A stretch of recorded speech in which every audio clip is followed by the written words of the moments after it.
Question number 8 में कहता है कि एक त्रिभुज ए बी सी है और BC भुजा के समांतर एक रेखा XY खींचा गया।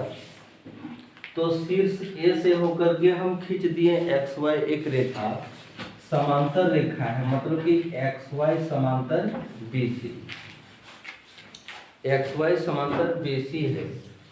आगे दिया हुआ है कि XY पर E और F बिंदु है, बिंदु E और बिंदु F। इस प्रकार है ये दोनों कि BE जो है वो AC के समांतर है, लिखे हुए हैं। BE जो है वो AC के समांतर है और AB जो है वो CF के समांतर है।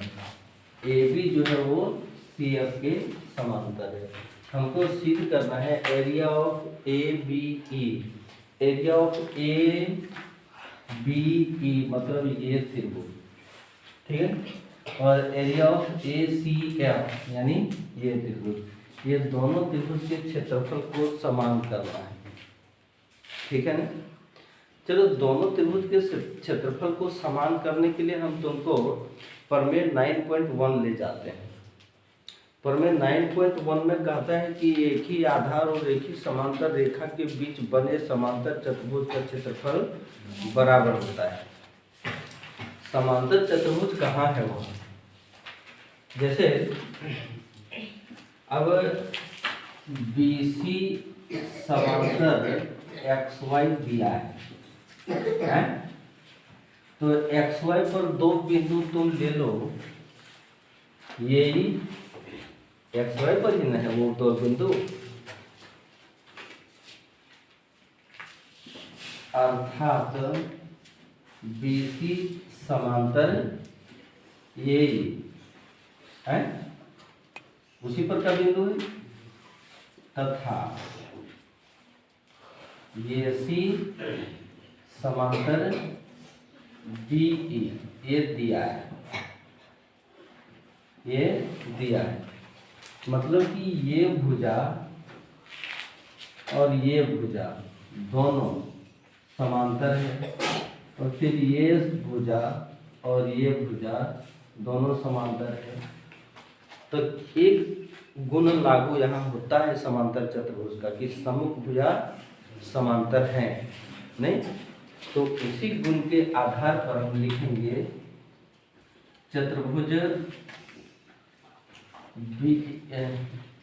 BCAE या ACBE, ACBE एक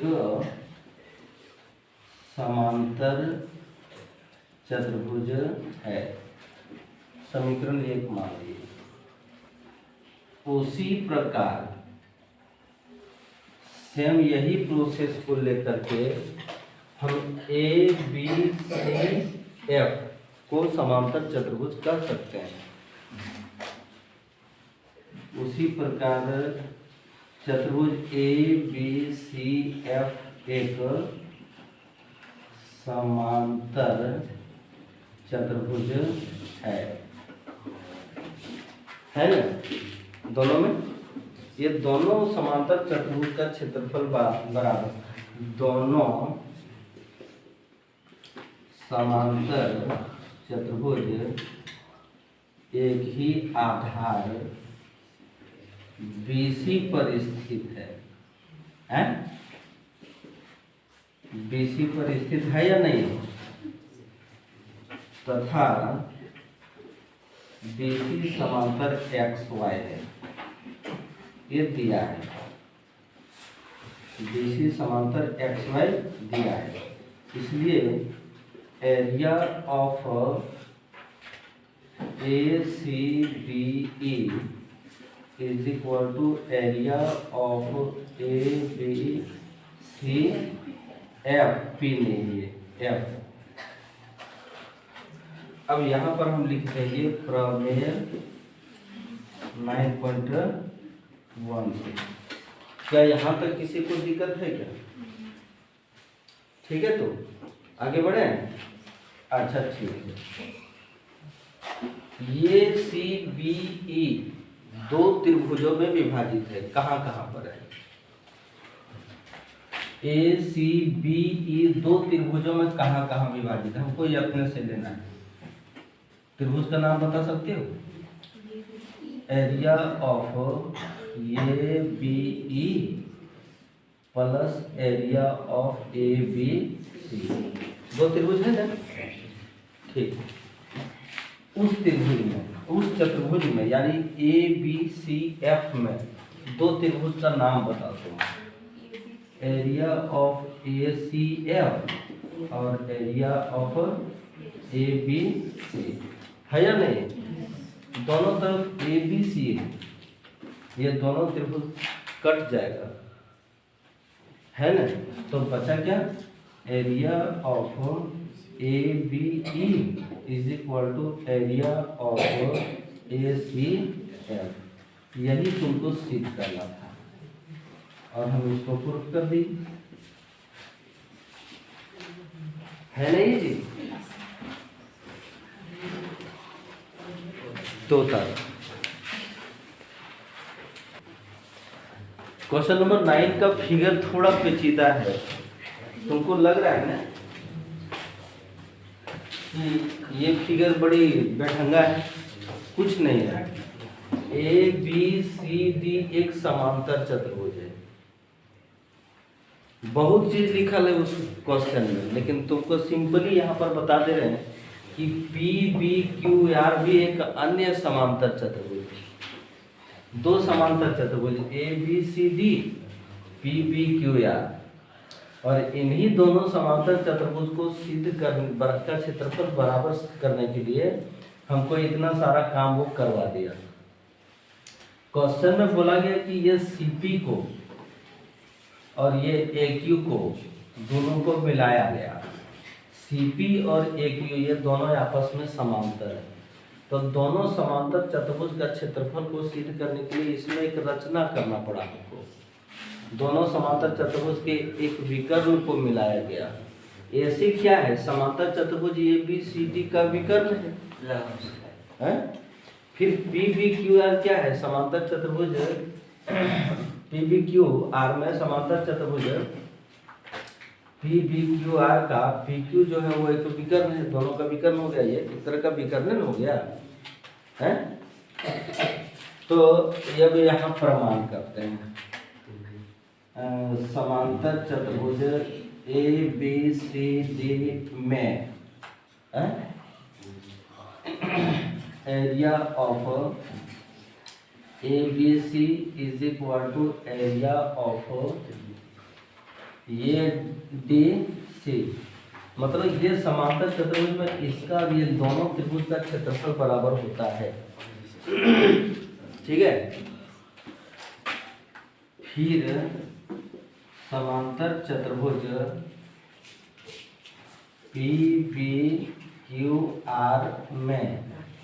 PBQR में area of PBQ is equal to area of PRQ। यहाँ तक तुमको पता है। समांतर चतुर्भुज है तो दोनों का क्षेत्रफल, दोनों त्रिभुज का क्षेत्रफल समान होता है ना?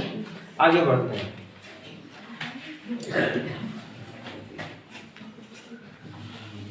CP समांतर AQ ये दिया है,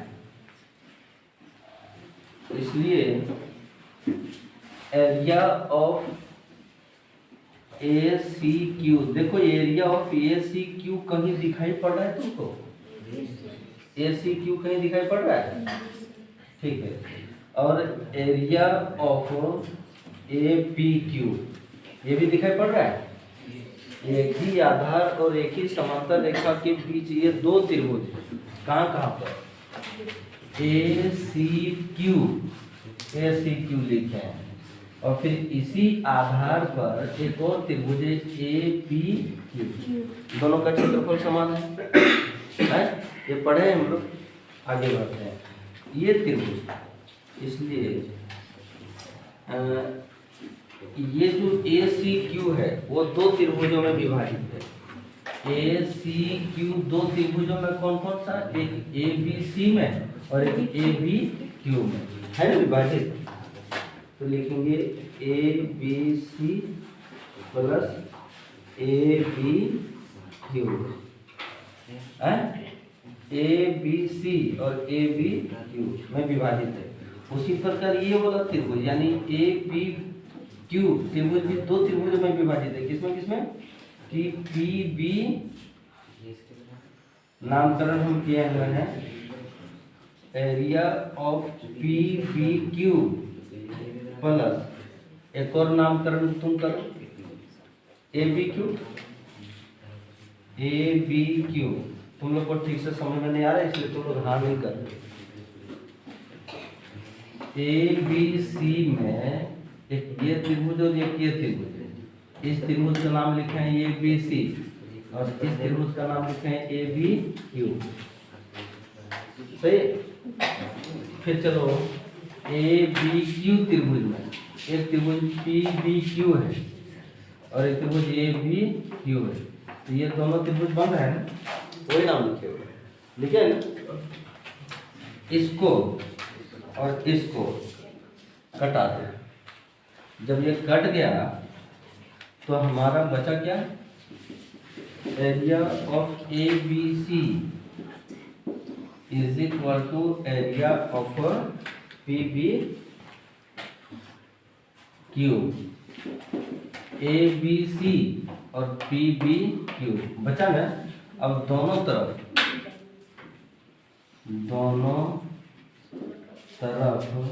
दो से गुना करने पर, ऐसे दोनों तरफ अगर हम दो से गुना कर दें तो कोई असर पड़ेगा क्या, दोनों का क्षेत्रफल समान है? तो पी बी क्यू जब दो से गुना कर दिए तो area of A B C plus area of A B C दो बार है तो दो बार लिख दिए हम, हैं is equal to area of P B Q और फिर इधर area of P B Q. यहाँ दो बार है तो दो बार लिखे ना, यहाँ दो है तो दो बार लिखे ना, कोई दिक्कत है क्या? नहीं दिक्कत। Area of A B C plus area of A B C के बराबर क्या है, ये डी सी। तो हम यहाँ पर ये डी सी लिख देंगे, दोनों का क्षेत्रफल बराबर है। फिर area of P B Q और इधर एरिया ऑफ हम यहाँ पर क्या लिख देंगे, P R Q, P R Q. अब तुम ही बताओ कि इन दोनों त्रिभुज का क्षेत्रफल को जोड़ेंगे तो चतुर्भुज ए बी सी डी प्राप्त होगा। सो लिखेंगे area of A B C D is equal to इधर से area of P B Q R, ये दोनों का क्षेत्रफल समान हो गया। और हम यहाँ इसको कर देंगे पूरा कंप्लीट है ना, है नहीं जी?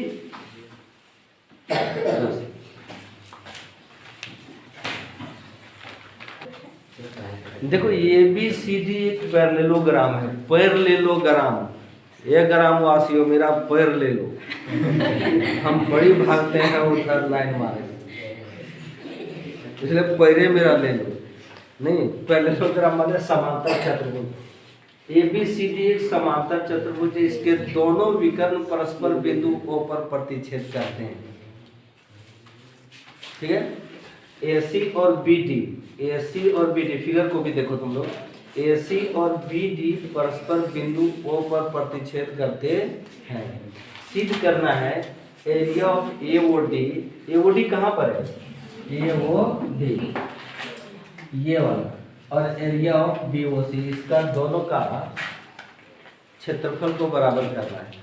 दोनों का क्षेत्रफल को बराबर करने के लिए जो समांतर चतुर्भुज तो सर्वांगसम करके भी हम कर सकते हैं। दोनों त्रिभुज को सर्वांगसम कर देंगे, हैं? क्योंकि समांतर चतुर्भुज के विकर्ण एक दूसरे को समद्विभाजित करते हैं, एक वो गुण हो जाएगा, हैं? तो इस त्रिभुज का ये भुजा और ये भुजा बराबर, ये भुजा ये भुजा बराबर, ये दोनों भुजा बराबर, यस यस यस से हो गया, यस ये यस से भी होगा, शीर्ष अभिमुख कोण लेकर के, है कि नहीं। लेकिन हम लोग यहाँ समांतर चतुर्भुज और त्रिभुजों के क्षेत्रफल से चैप्टर समझ रहे पढ़ रहे हैं ना, तो उसी थ्योरी को अपनाते हुए हम यहाँ पर प्रमाण करते हैं। प्रमाण में क्या बोला गया है कि ए बी समांतर देशी दिया है? तो एक ही आधार पर दो त्रिभुज है, कौन कौन त्रिभुज? Area of A B D is equal to area of A B C. देखो ना, ए बी आधार पर दो त्रिभुज है, समझना प्रेम,